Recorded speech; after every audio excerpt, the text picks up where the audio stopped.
What's up? A little bossa nova to lighten your morning. Hey, Yeah. everyone. Welcome to the Drummers Education Connection.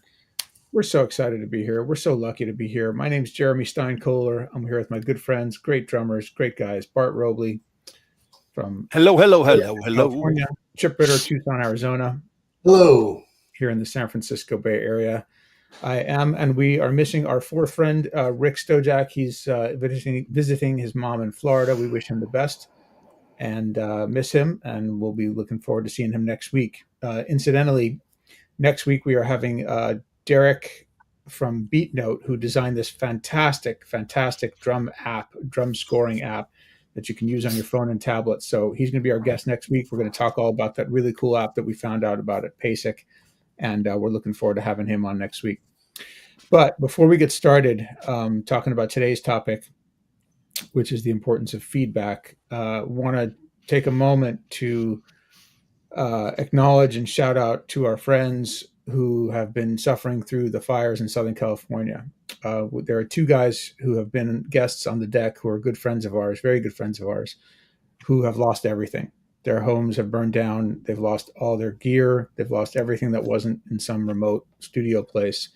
And our hearts go out to them. We can't even imagine what that could be like to come home and have your home be completely gone, all your belongings, everything that you've collected, and all your personal mementos and all those things that matter to you.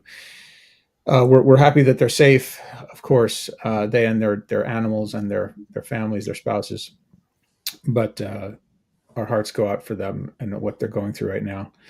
And they have links to donate. And I've donated personally, and I know these guys have or are going to, and we encourage you to send some money their way too.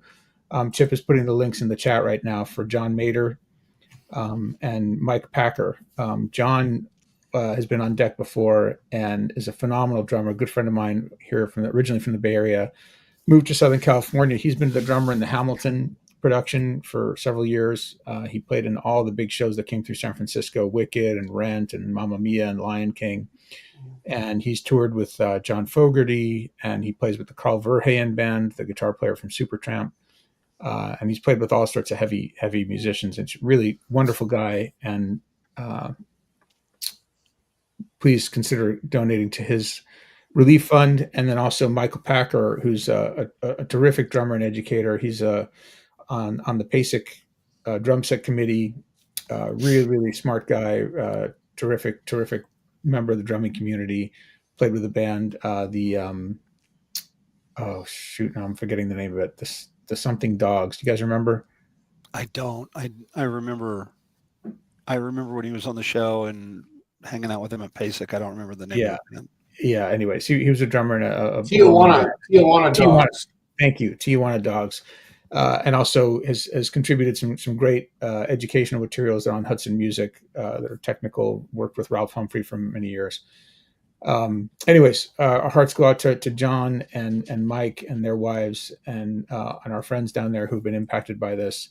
And we hope everyone's staying safe down there. And if you consider donating to their GoFundMe campaigns, a little bit from us, who still have all our stuff, goes a long way to them who've lost all their everything. They've lost everything. So Yes. Yeah. You can hit the links in the chat on Facebook right now. yeah. All right. Fantastic. So happy New Year again to everybody. We're happy to be back here on deck. And today we're going to talk about the importance of feedback. And I'm not talking about the kind when the singer gets too close to the mic. I'm talking about We're talking about a Fender Stratocaster shoved into a Marshall stack, just like Jimi Hendrix used to do. it's so important. That It's kicks so important. ass. Yeah. That kicks ass. And it Feedback is important. feedback you get, boy, it comes in all kinds of ways, sometimes unexpected. And you want to be open to it. You want to be considering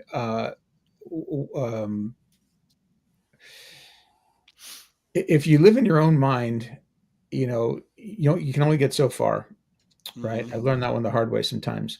But even on a practical level, like you need feedback when you're practicing. You need a metronome. How do you know if you're steady without a metronome, right? How do you know if you're playing the part as well as you can without advice from someone who can do it better? Right. Right? Just taking lessons from a teacher. It's just invaluable. Someone said to me the other day, "Oh, you know, I imagine drum lessons are like, golf lessons. You can take one and then, 6 months later you come back and take another one. And I thought, boy, I don't think that's the way it works at all. That doesn't make any kind of sense to me. Like, They must be a Doesn't great work like golfer. that. yeah, exactly. He's a good golfer.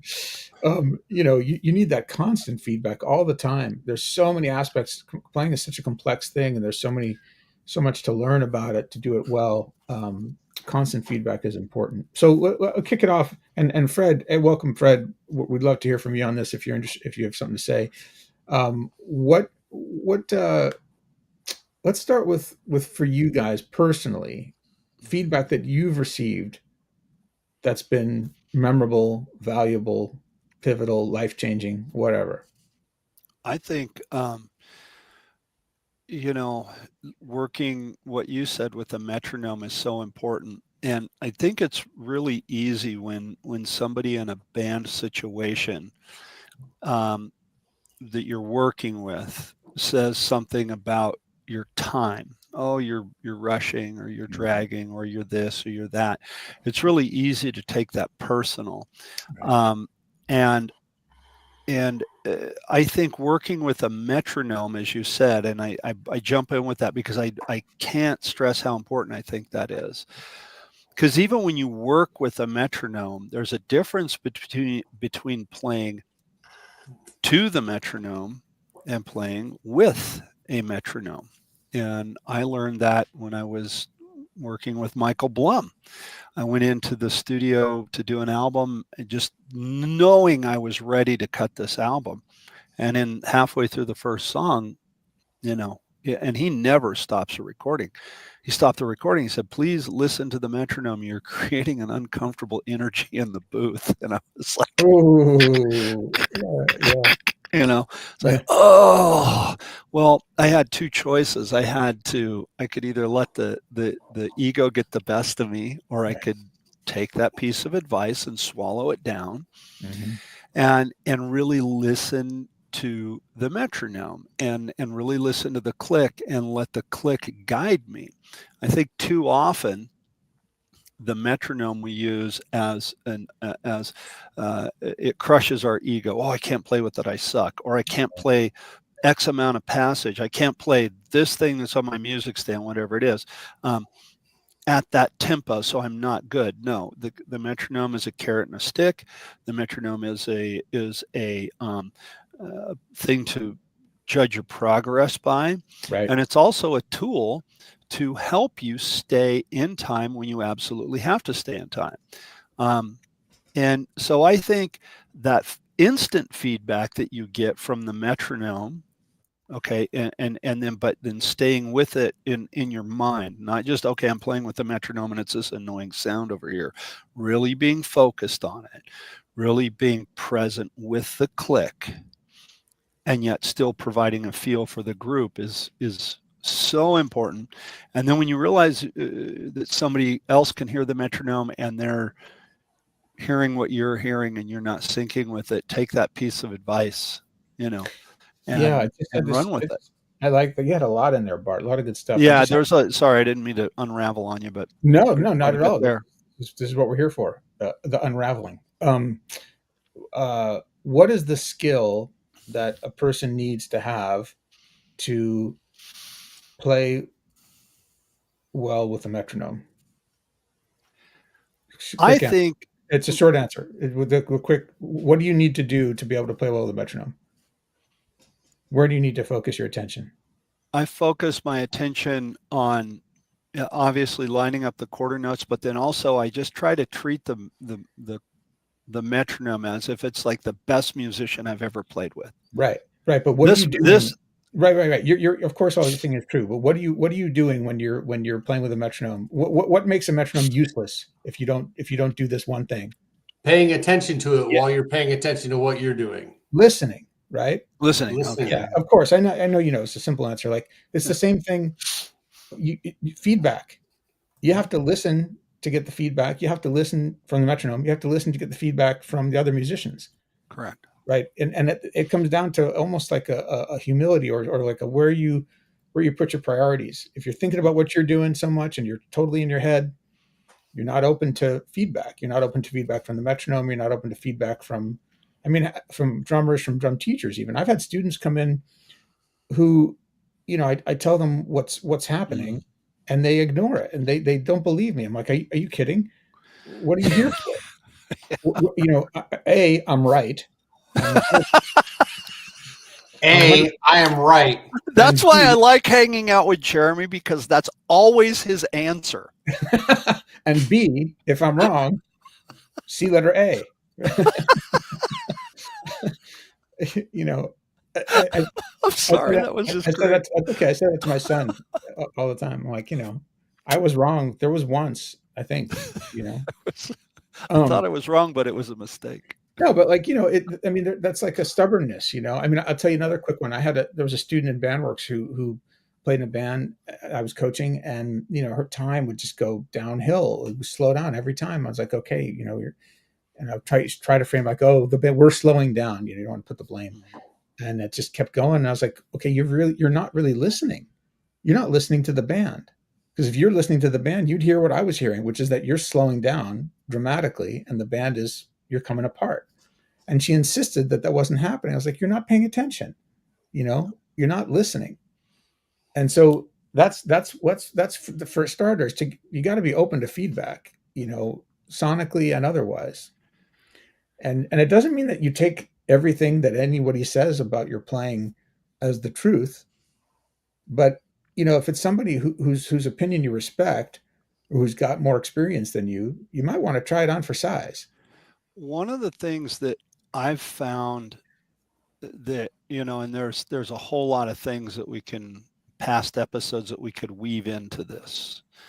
But one of the things that I've found over the years is that, when you're working, whether it be with a student or sometimes you're working with other musicians, and they'll say they're not arguing, right?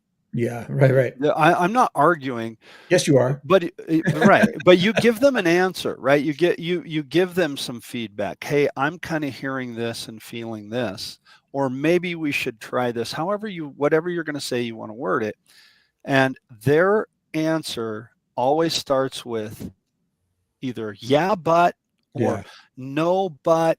there's right. always there's always this thing and then a but.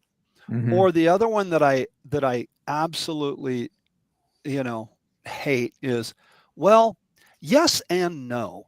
It's like not everything has to be an argument. I mean, not every Yes, it does. and That's yeah, it right. does. We got to argue all No, the it doesn't. time. Yes, it does. No, it doesn't. you know, and I think that I think too often, and when I say this, man, I'm not pointing a finger because I got three pointing back at me. I think it's really easy because our instrument is so personal to us, and I'm saying our instrument is drummers, but I don't care if you're a drummer or a guitar player or what your main instrument is.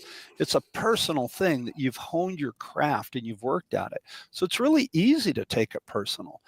And when people Totally. got to leave the ego at the door, hey man, that in and of itself is way easier said than done. Hmm. Hmm. But Because so all of important. us, That's how yeah, you grow. yeah. You don't. If everything's always easy for you, you're not growing. You're not challenging yourself, right? Uh, you want to seek out those experiences where you stand to learn something and improve in a meaningful way. We have this one song, and right now I'm just speaking from an experience with the group that I play with. Um, and not the guitar player we had now, but uh, previously. The top of the song, okay, it's 16th notes, and they're kind of broken up, 3, 4, and the song starts. That's how the song starts. 1, 2, 3, 4, right, and that's the feel. And then it builds this huge climactic thing, and then it breaks back down. It's like bookended. It's a brilliant piece of music. And anyway, the guitar is, and the hi-hat 1 and a 2 and a 3 and a 4 and a 1 and a 2 and a 3 and a 4, and it's got to be tight. It's got to be there.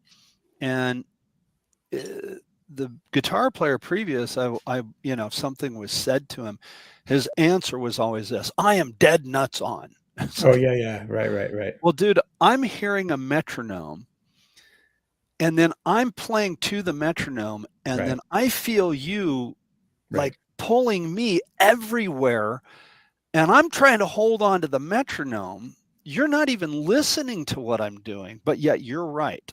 Yeah. That's that Maybe thing the that we're metronome talking was about. speeding up and slowing Yeah. down. You know, Well, they do that. you They do that. You have to buy oh, a really completely. expensive one for the ones that stay steady.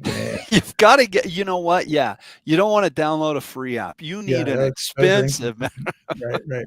right? Hey, You know. there's a couple of great comments we Yeah, had. I please. want to highlight those. Fred says he was in a session in LA years ago and got into trouble because he couldn't stay with the metronome, and the engineer pulled him aside, said, "Do you want to be a drummer that makes money or makes a lot of money?" And that was an easy answer. And he said to do that, get good with the click, be friends with it.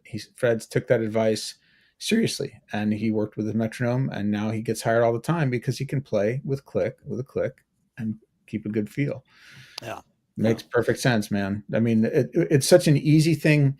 People come in sometimes to lessons for me, and they're like, "Oh, I need to work on, I want to work on my time." Or my bandmates say I'm speeding up all the time. I was like, okay, well, how much do you practice with a metronome? And always the answer is none. It's like, None. okay, well, that's part of why you're speeding up, right? Because you Yeah. haven't calibrated that internal clock to know what steady feels like.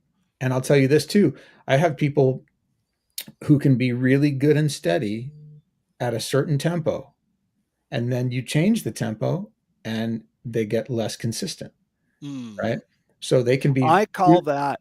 And I'm sorry, I didn't mean to interrupt you. I call that the tempo trap. I I, tell that to my students because I think that we are, each one of us feels, and when I say each one of us, everybody feels comfortable doing something at a certain tempo. Yeah, And I refer to that as the comfort zone. Like yeah, exactly. we Yeah. all have a Whatever. comfort Yeah. zone. Hmm. Many people, my students, if they sit down at the drums and I just ask them to play something, each student will play at their same speed and same volume pretty much all the time. Yeah. And that's just where you're used to playing. And if that's all you do, that's where you're comfortable. When you start with a tempo or a dynamic balance, let's say that's different, you kind of want to get back to where you're comfortable. And so subconsciously or instinctively, you speed up to where you like to sit, or you slow down to where you like to be. And so Yeah. that's why it's so important to break out of that and always be practicing at a range of tempos and a range of dynamics. Um, James said something really interesting that I want to highlight. James Harrison. My approach to giving feedback differs based on the level and age of a student. Yeah. Now, I think we would all sort of agree with that, right? Yeah, Well, absolutely.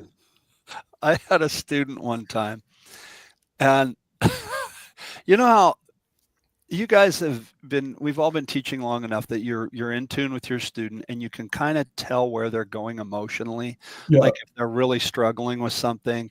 Mhm. And it's really easy to get, as the teacher, okay, one more time and you've got this. Okay, you know what? Do it again. You've got this. Just Right. one more time. And you're kind of like pushing up over the top of the hill. And I have to be aware of that for myself personally, because it's easy to focus on the part and not the person, if Right. that makes sense, you know? Yes. Yes. And so one time I had this kid and I was really in tune with him because he had been taking lessons for quite some time.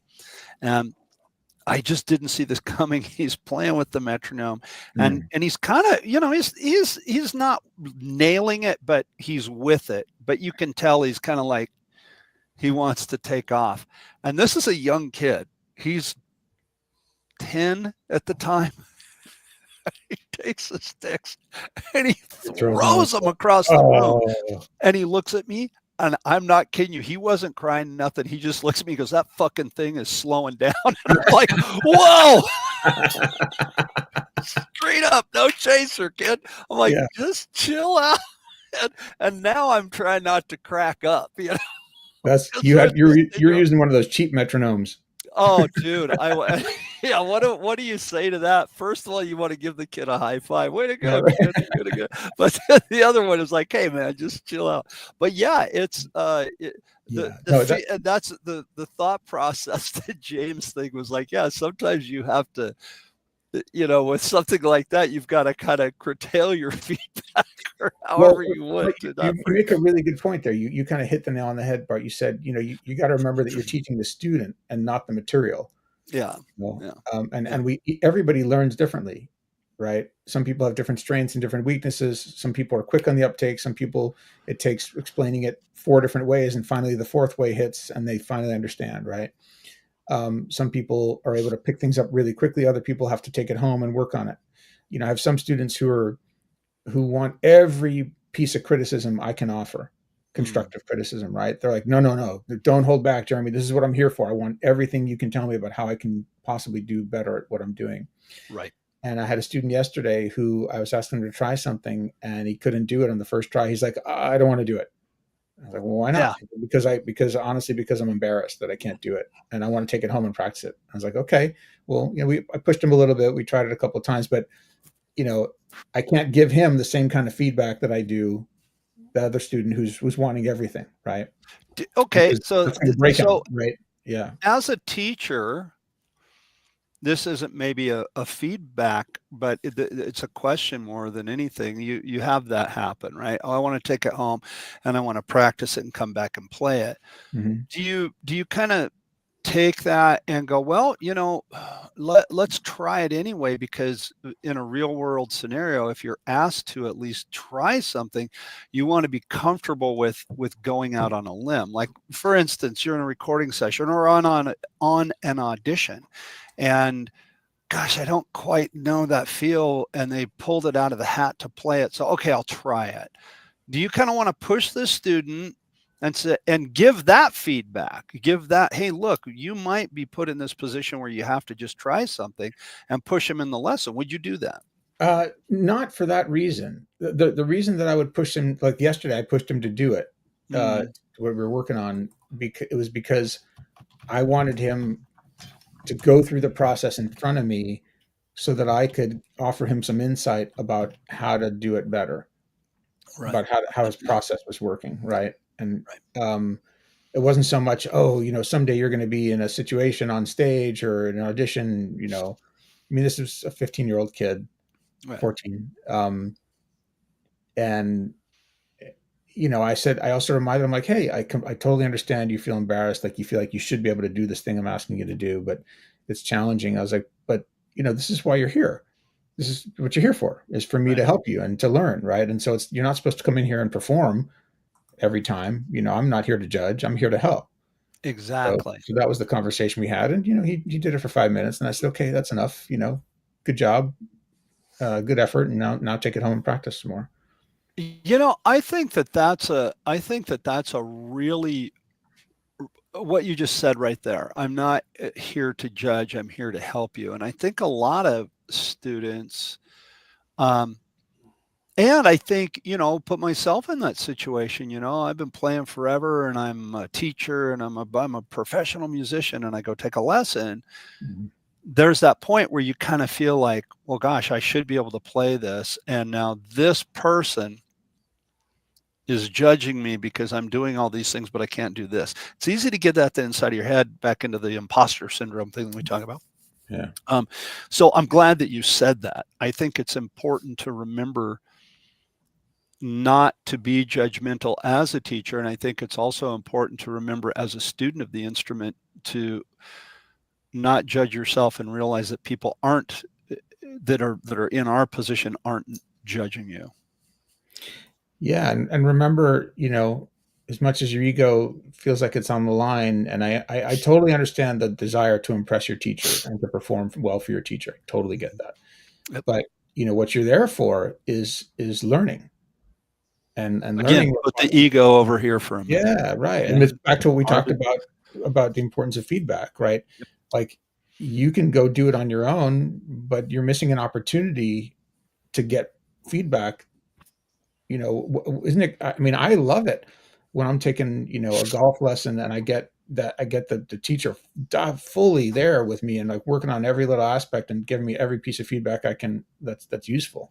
Right. Um, I don't care about impressing. I care about learning. Yeah, I think it's important for students to realize that nobody on the planet wants them to succeed more than their teacher does. Yep. Nobody's rooting Right. for them more. Right. And that's a good one, Chip. And I think that Mhm. underscores the importance of trust. Right. And that's something you have to build with your students so that they trust you, so that they believe that you have their best interest in mind always. Right. Um, and I think as a good teacher who cares, that's what you do. You build trust with your students so that they trust that you know your shit and they trust that you are trying there to help them. I had one student come in, had been taking lessons with this guy for 6 months or so. And she said, 40 minutes out of 60 was the dude playing. Mm. And I was like, well, did you learn a lot from that? And she said, nothing. Yeah. Yeah. I had a student one time that he came to me and this kid could play, and he was in marching band, and he was this kid that could see somebody do it and instantly just, oh, okay, yeah, I can do that. Even at top speeds, he could mimic somebody. He was incredibly good at it. And that's how he got himself into and through a big part of his marching band. And he went to drum lessons with a guy that he said every week, for like years, like 2 years, every week the kid would come into his lesson, they'd sit down, and they'd put on Beat It. Mm-hmm. And okay, play along with it. He'd play along with it. They'd do 2 or 3 times. He'd give him, okay, don't speed up, don't slow down, watch this, make sure you catch that da-doom crash, open the hi-hat right there. And then, okay, great, practice it, see you next week. That's all they did for years. And I said, well, what did you learn? And he said, I didn't learn anything. I just know that song, And I'm like, okay, hope so. And He's I go, probably you pretty didn't do. good at that song by now. Oh, Yeah. dude, he kicks ass at it. But I go, you didn't learn anything else? And he said, no. He goes, it's literally all we did. And his dad corroborated that. He goes, it just got really frustrating, to come in, because he wouldn't always come in and lesson. He'd come in, why are you still working on that song? And so I said, well, okay, well, we're going to take him through some reading stuff. So, and because he's in marching band, I thought, well, we'll start in the Nard book. So we start going in the Nard book, and he couldn't read the solos. And so I had to really backstep and go into just simple subdivisions. Well, now the kid he's such an advanced player in mimicking somebody Mm-hmm. but he can't read. So it was frustrating for him. And it was, and so I had to really watch my feedback. I couldn't say, well, I can't believe you can't, which I never would. Right. But I wouldn't even say something like, well, at this point you should be able to, I couldn't do that because it would step on the kid's ego so much because he's such a great player. So I had to be careful how I gave those critiques to propel the student forward. Right. I guess Think about your goal when you're doing that. What are you trying to do? Are you trying to show someone that you know things that they don't know and that they need to know things or are you trying to help them achieve, learn and gain knowledge? Well, you can, there's a way to show somebody that they don't know something without making them feel stupid for not knowing. Yeah. Right? Say what you mean what you say, but don't say it mean. Yeah. Oh, there's a good, I had I missed the first question. You guys kept going after the Jeremy. Oh, sorry, Chip. No, it's okay. I'm loving the conversation. I'm a big fan. I love it. But by the way, my Eagles are my good thing. Go Eagles! Yeah. Oh, we forgot good things today. Yeah, we got all kinds of good things. We forgot good things because we started off with bad things. Right? Yeah, right. That's you're true. You're right. Well, the good thing was that we put up some links in the chat to help Mike Packer and John. And hopefully people are going to go support those people. Those are our good things. Just for those of you who have tuned in late, these are two of our good friends who have been on deck, who have lost everything that they own in the fires in Southern California. So we put the links in the chat, and please consider making a donation to help them out. Sorry, Chip. Please. No, I was just going to say my first experience on feedback was my first drummer, Fred Hayes, who told me that I was slowing down on the hi-hat, rushing my fills, and speeding up on the ride. And I needed to work on that and, and explain the metronome to me and what that device does and how important it was and how to kind of pay attention to that and what I was doing at the same time. And I think he did it in such a kind way that it didn't hurt my feelings at all. I was just like, oh, really? That's what you do now. And I think that's the mark of a good teacher is to not even get into that hurt zone. It's just to explain the truth and the reality and guide them on their path, Yeah. Yeah. I think that that's what a good teacher should do is just what you just explained, Chip, is just guide them on their path. That was very well said. I think that's our job as teachers is to kind of, take the student onto the path and let them go on it, or take them to the door and here, you open it and go in. I'll just guide you through the dark type of thing, So that's cool. That's really cool. They have to do the digging, but we get to shine the light. You know what I mean? We get to help them with the direction and discovering where they want to go, help them get there. I also noticed about feedback, when I got feedback as a professional drummer, or some people comment on videos and whatever, some of them, when a comment about my playing makes me upset, there's usually a kernel of truth to it. There's not they may not be all the way true as far as comments on YouTube, but some of them that upset me, I usually end up, after I calm down and cool out a little bit, sometimes there's a kernel of truth to that feedback. So just be aware of that.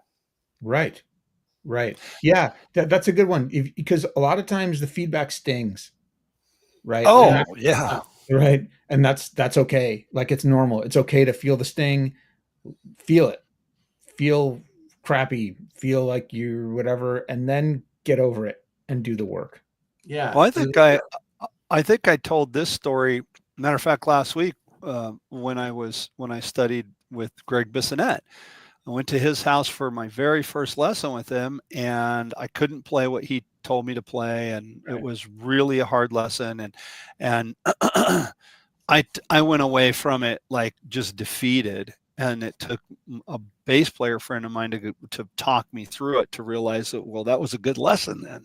Right. And I was like, oh yeah, I guess it was, and you kind of have to, Right. you have to take that sting. You have to take the sting, because if you, as you said, as all of us have said, if you're not seeking to be, if you're just going to jam and just play along with somebody, you're not learning anything. You're there to learn and do things that you can't do. Right. What if you went into a lesson and the teacher said, wow, you sound amazing. There's nothing I can teach you. There's no resistance. It's like working out with no weights. There's no resistance to what you're trying to do. There's no challenge, and then therefore there's no growth. Right. I took a lesson like that once, and it was a named drummer, very famous band, and he had written a book, and he put this is years ago. Piece. No, and he had put Realistic Rock. That was my first book. No matter what you say, I'm going to say no, because I'm not going to say it. He, great drummer, really famous, super famous band, platinum records on the wall. We go in to the lesson, and basically, in a nutshell, he had a ghostwriter write his book, and it was a book for beginners, and he couldn't read it. He didn't know how to read music.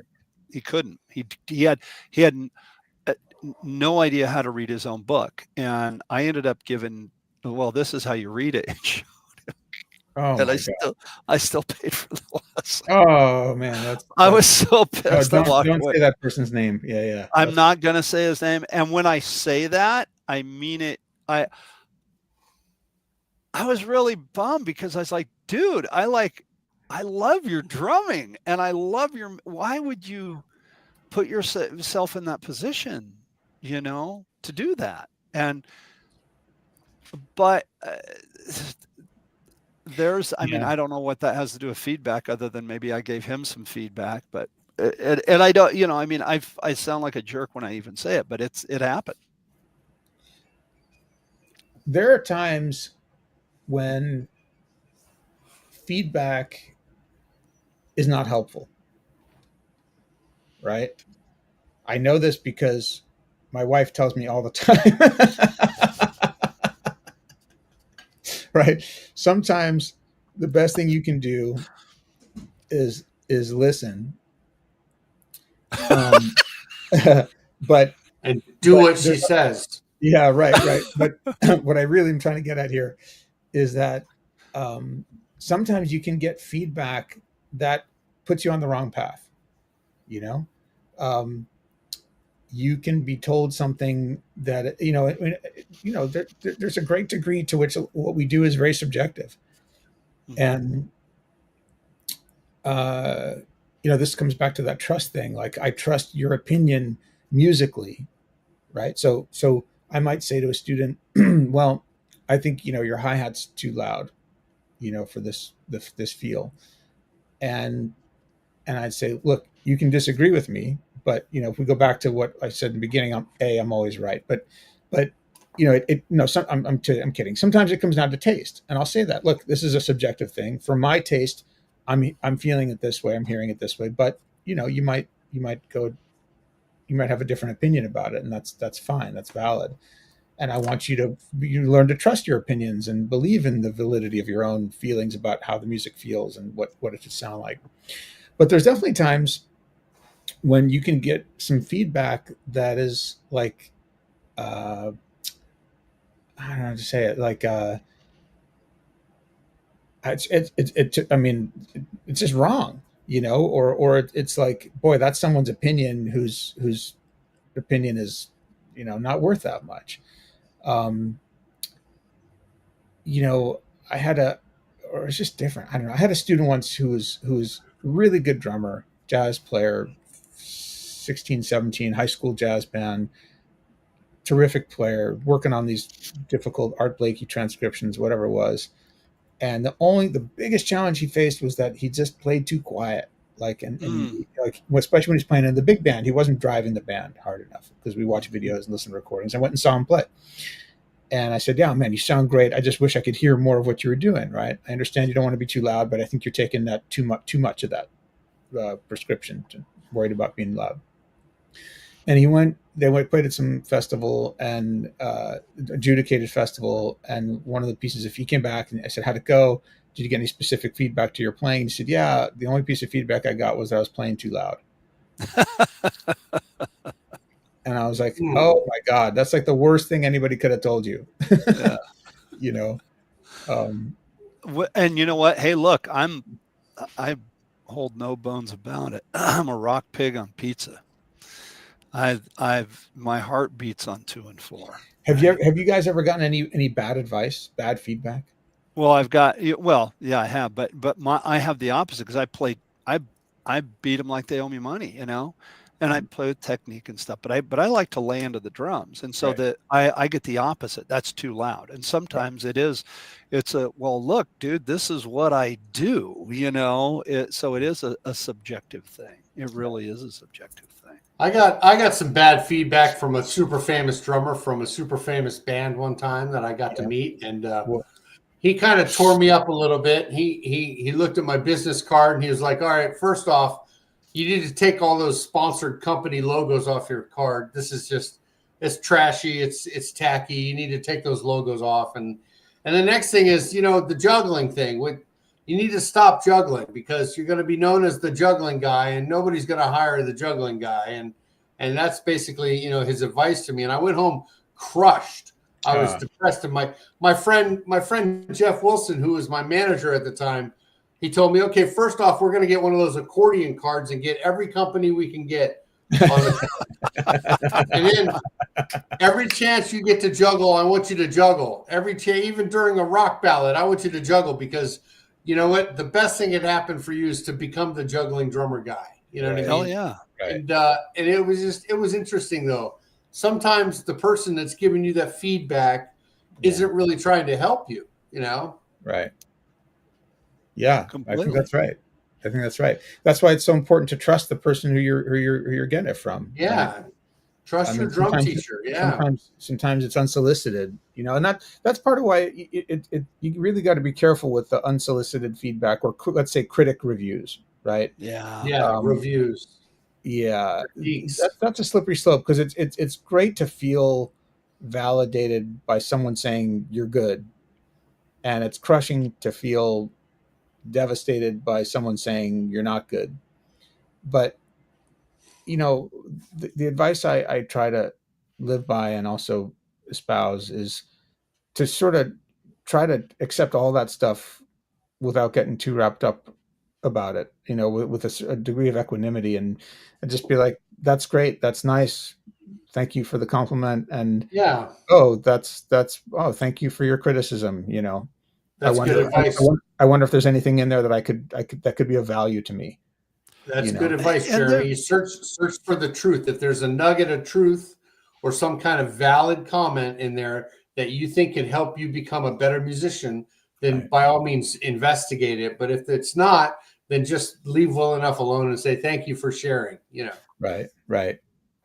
we've all run into those people too that like, yeah, I when I walk away from a gig or a rehearsal or whatever with a group, I want the feedback like, hey, watch your time here, or you were dragging there, or Jerry, you're close at hi hat, don't be so heavy on the hi hat. Whatever the feedback is, I want it because I want to create a good pocket for the band to play in, and after all, I'm creating a pocket for the story, and far be it from me to want to step on the story, Hmm. right? So I really want to.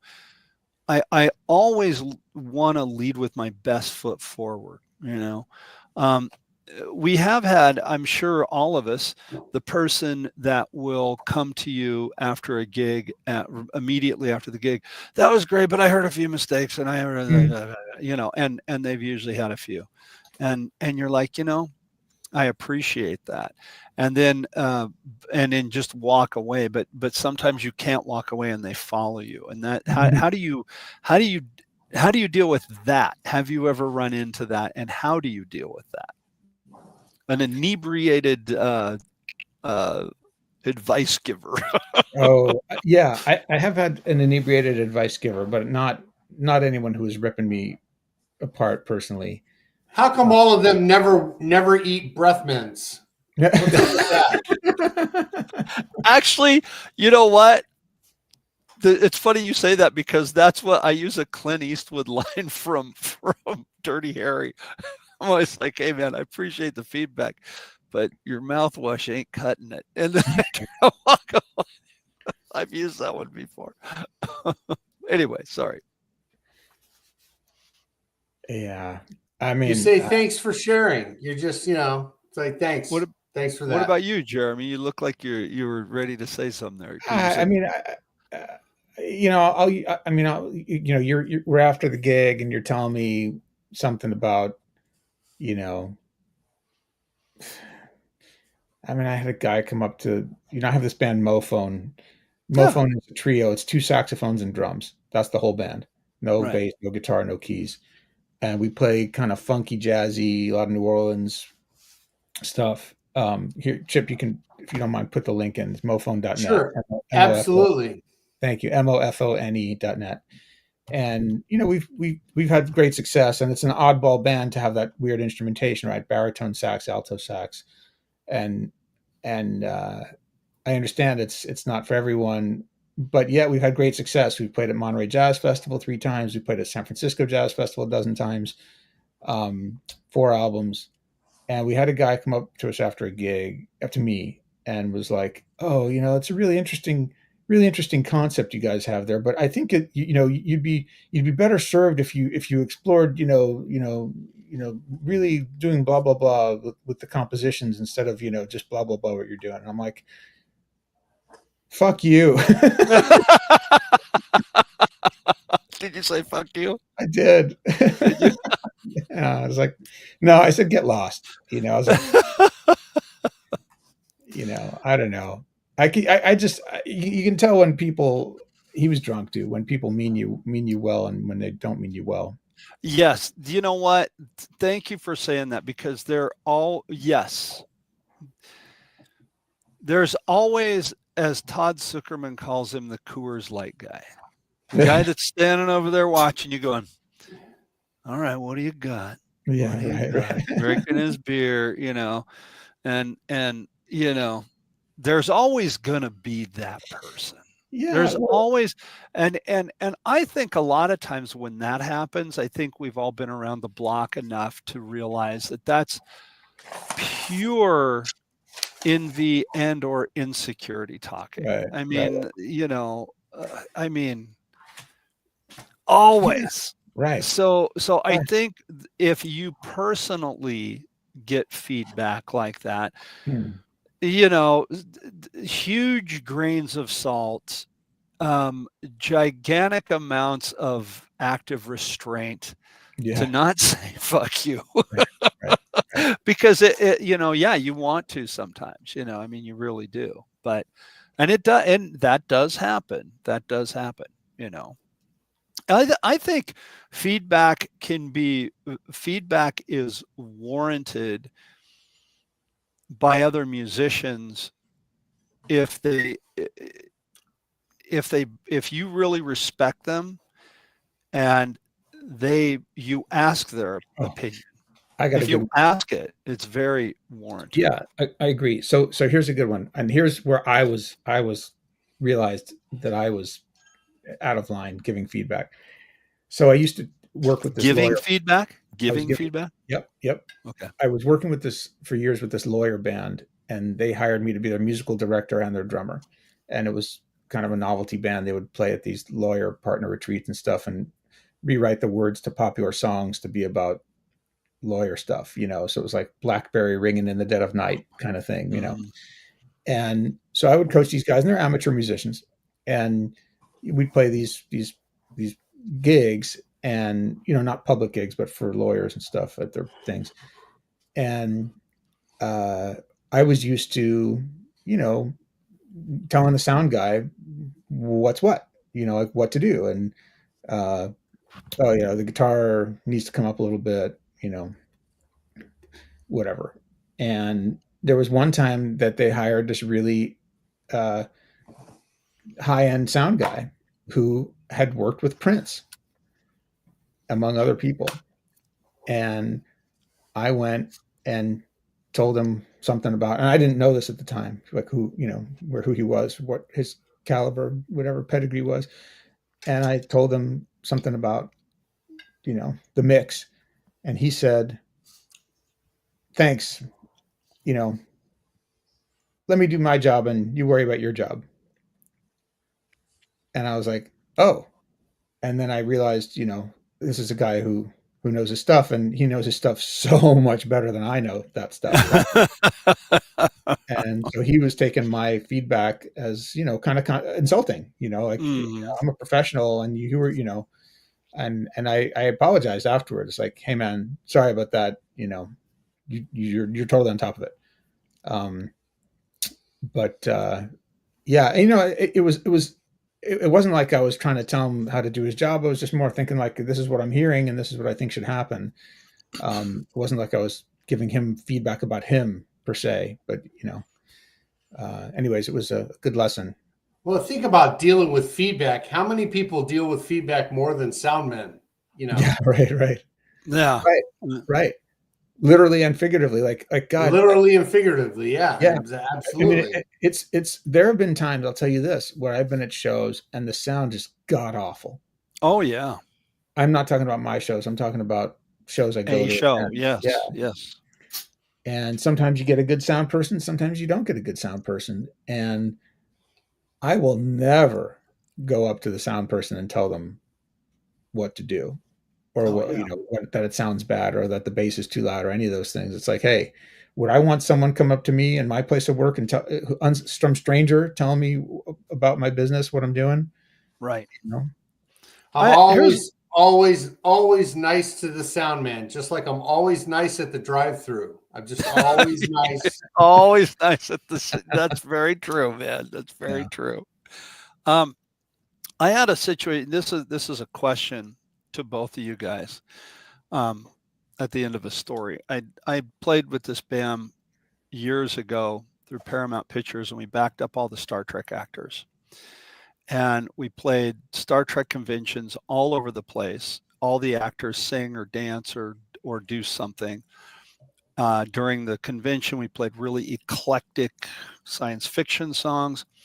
And then the highlight of the show was one of two things. We would either walk the actors on and off stage, and, they would do their song and dance or their speech to the audience, or we would back up this one actor by the name of Tim Russ. Tim was on Star Trek Voyager. He played Tuvok. He's an incredible singer songwriter. Had a couple albums out. One of the actors that was on one of the shows was much like you said, Jeremy, about the lawyers who would write lyrics about, they would take famous songs and they would write funny lyrics about lawsuits or what have you. Well, what this particular actor did was he took very famous songs and he rewrote the lyrics about how he was done wrong by Star Trek and Paramount and the franchise, and how he was just taken advantage of with his talents. And he was very much a fame. He was very full of his fame. And at rehearsals, he wouldn't address me. He would address the band leader. Like literally, I'm right here and we're rehearsing, and he would go to the band leader and he would say, "Could you tell the drummer not to play the big round drum on the floor so loud, please? Because my head's right here." And that happened, right? And this went on and on and on. And I finally was like, "Hey, Mr. Beep, I'm right here. Talk to me directly." How would you handle, that's not even feedback, that's almost passive aggressiveness or something. I don't know what it is. How would you handle something like that? How do you, because I didn't know how to deal with it. I was just, I don't know what I was just blown away by it, that it would go down that way. How would you handle something like that? I probably would just keep quiet and watch the musical director and laugh to myself. I don't know how I would handle that. It's very douchey. Yeah. Very douchey. It was real douchey. And he was like that with everybody and everything around him. Some people are just like that. Yeah. So the question for me always boils down to, is it worth going through like a little fire with this person to teach them what they're doing is inappropriate? Yeah. Like, hey man, if you got something that you got an issue with, you should really talk to me directly. Or your feed, Yeah, what's that good question they usually ask? It's always good to ask yourself, number one, does it need to be said? Right. Number two, does it need to be said by me? And number three, does it need to be said by me right now? Yeah, those are great questions to live by. But a lot of people, that's what I mean. Like there's some people who just go about, like they just spout off all the time. And sometimes I feel like not speaking up is doing them a disservice by making them think that that's okay. Yeah. Right. But it's always a judgment call based on the situation and the circumstances and the moment and the people. And am I ever going to see this person again?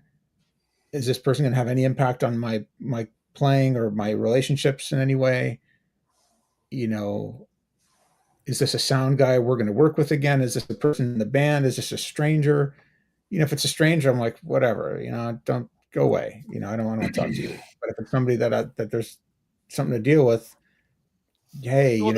I think that's why I put it out there, was because the situation was a unique situation, and I don't know that any of our listeners would find themselves in that situation.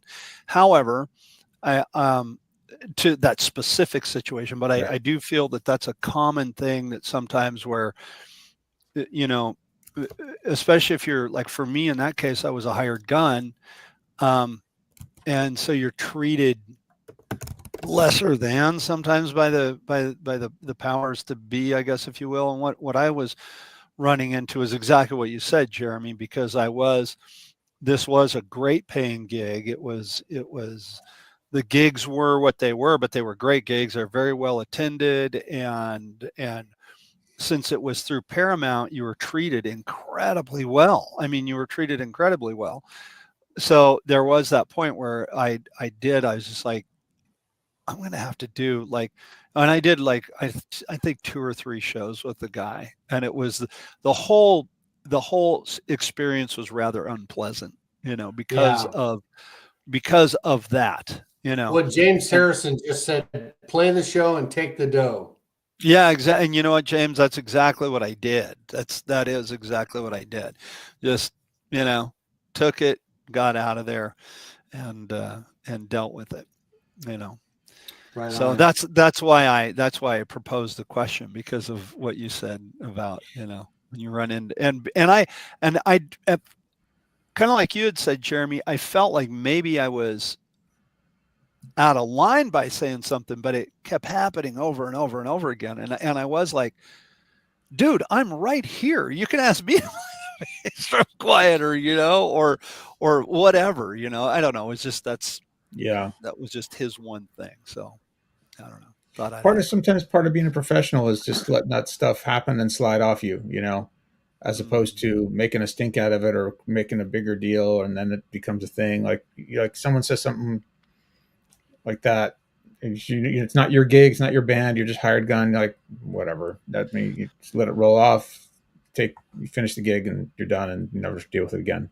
Exactly. Yeah, one time there was this lady I went and recorded with, and she was a major artist at one point in a specific genre, and she made a comment about the cymbals and was requesting that we do the record with the drums and then put the cymbals on after. and I was listening to this conversation. I was listening to the conversation in the studio. I had my phones on.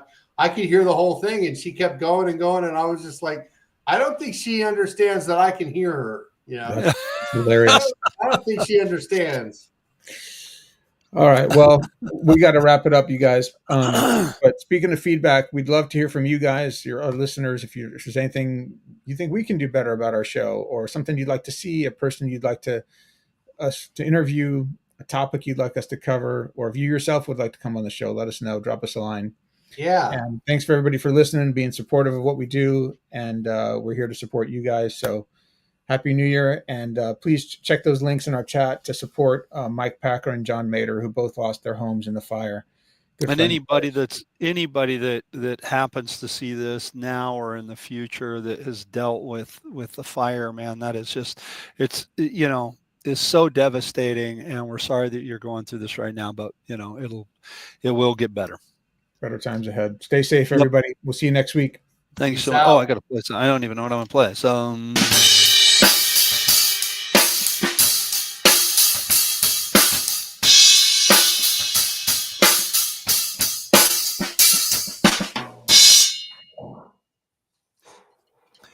Jeremy's gone. Right on. Good job, dude. All right, buddy. Man, I don't know what happens. I think it closes when we close. All right. So have a good day, Bart. You what? What did you say? I gotta go, guys. Oh, okay. It closes when we gotta go. We gotta go. Later. All right. Okay. Have a good one. Take care. See you guys. Bye.